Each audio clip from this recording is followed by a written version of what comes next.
दिनै तामुलपुर बायदि जायगायाव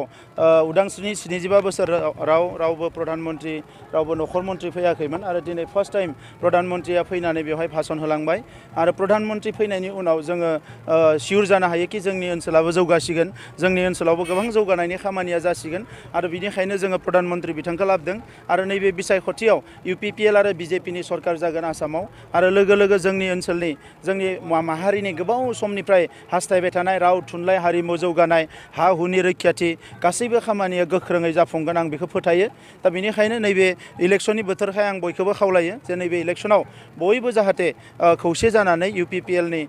बिजाथिफोरनो ट्रेक्टरनि सावगारियाव भट होयो आं बेखौ खावलायो आरो थांनाय 17 बोसोरनि सोबख'नाय थगायनाय नासयनाय कुनु मोनसे भिजन आरो मिशन गैयै जि सिन्ताधाराजों सोलिदोंमोन सरकारा बेखौ गोजान खालामनानै मोजां मोनसे परिबेस लाबोनो हागोन आंथ' बेयाव गैयानो आं क'क्राझारावसो दङ बिथाङा नुहुरखानानै इलेक्शनखौ जेनगोन मा साहसाव गेलेनो हाग्रामा महिलारि बिथाङा नारसोबनानै होदोंमोन थाखा फैसा एसे खरसा खालामथों होननानै बिथाङा जाखांफुनाय बिजनेसमेन आरो बिथाङा बुजियो बिथाङा नुहुरखाबाय जेनगोन दा नंखायनो बिथाङाबो हारिनि सार्थ ओनसोलनि सार्थ बिथाङा BJPजों गोरोबहैदों बेखौ आंहा जेबो बुंनांगौ गैया UPPLआव फैबाबो आंहा बुंनांगौ गैयामोन दा नंखायनो दिनै बिथाङा BJPआव थांदों जेराव थाङो बिथांनि खोथा नाथाय BPFआ जे बेवहाय राजखान्थिया गोरोन्थि जादों बेनो फोरमान आरो बेबायदि गोबां मानसिया लाइन हमनानै दङ गाबोन समफोर BPFनिफ्राय बारबोजोबगोन थेंक इउ गासै तामुलपुर ओनसोलनि रायजो राजानि थाखाय जोबोद मोजां जे बेयाव सासे भारतनि प्रधानमन्त्रिया आगान होफैदों भारत स्वाधीनता जानायनि उनाव खुनु प्रधानमन्त्रि जोंनि बेवहाय फैयाखैमोन आरो दिनै बे बिसायख'थिखौ फोसावदिंनायनि नामाव बिथाङा खुनु अजद गैयाजासे दिनै बेवहाय फैदों गतिके फैबाय थानाय समाव जोंनि प्रधानमन्त्रिया जिहेतु बेफोरबायदि गोग्लैसोनाय बा उन जानानै थानाय जायगाफ्रावबो सफैदों जेला जोंनि बागै जों उनावहाय बिथांजों रायलायोब्ला गोरलैयैनो बिथाङा गोसोखांनो हागोन आरो जोंनि जेंनाफोरखौ सुफुंनायावबो बिथाङा थाबैनो सिद्धान्त लानो हागोन बेखौ जों मिजिंथिनो हायो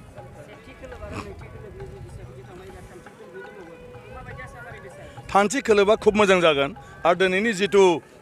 बेवहाय मोनसे मास गेदारिं जाबाय प्राइम मिनिस्टार फैनायाव बेवहायनो मोनसे रोखा जाबाय दिनै बेनि मोनथाम समस्थियाबो UPPLआ देरहासारगोन आरो बे दिनै रोखा जाबाय मानसिफ्रा जेखि बुङा आसलते BPFआ दिनै BTC ओनसोलाव रावनिबो समर्थन मोनाखै रावबो रायजो राजाया BPFखौ माने मोजां मोनला आरो आसा खालामला आरो रंजा खुंगुरा बिजाथि जाखांनायनि उनाव बेवहाय रंजा खुंगुरनि थाखाय मिटिं एरेन्ज खालामग्रा मानसियानो गैया जादों आरो बेयावनो बिथाङा फ्रास्ट्रेसन जादों आरो रावबो रायजोआ ओंखाराखै हाग्रामा बिथां फैदोंमोन 200-300 जनल' मानसि ओंखारदों हेलिकप्टार नायनो फैनाय बेफोरखौ नुनानैसो बिथाङा जेबो लाबानो गैला जेराव रायजोआनो मोजां मोनलाब्ला आं बेवहाय माने बिजाथि जानानै मा लाब जानो होननानै बिथाङा BJPआव जइन खालामदों आसलते बेनो फोरमान जे दिनैनि दिनाव BPFखौ रावबो मोजां मोनला बिसेसकरि हाग्रामा महिलारि बिथांमोनखौ रावबो आरो फोथायला आं गोग्गाबाय मोजां मोनबाय रायजोफोरा मोजां मोनदों आरो बिथां फैनायाव जोंनि पलिटिकेल सिचुएसन जे बे एसे सोलायजागोन सिगां जि साफा सानै दोङोमोन जोंनो भट होयै बायदिया दा गासैबो जोंनो भट होगोन आं बेबायदिनो बिसास खालामो फोथायो थार्ड फेजनि जा इलेक्शन जानो गोनां नोंथांनि समस्थियाव तामुलपुर 22 नं समस्थियाव 6 तारिखआव जागोन नोंथाङा बे समाव रायजो राजाखौ माबायदि आह्वान खालामो आं आह्वान खालामखाबाय गासैबो फैनानै जोंनि जिथु सिन जोंनि जिथु सावगारि बे सावगारियाव थुथो आं ओरैबायदि बुजायदो जे सावगारि जोंनि ट्रेक्टराव थुयोब्ला बेखौ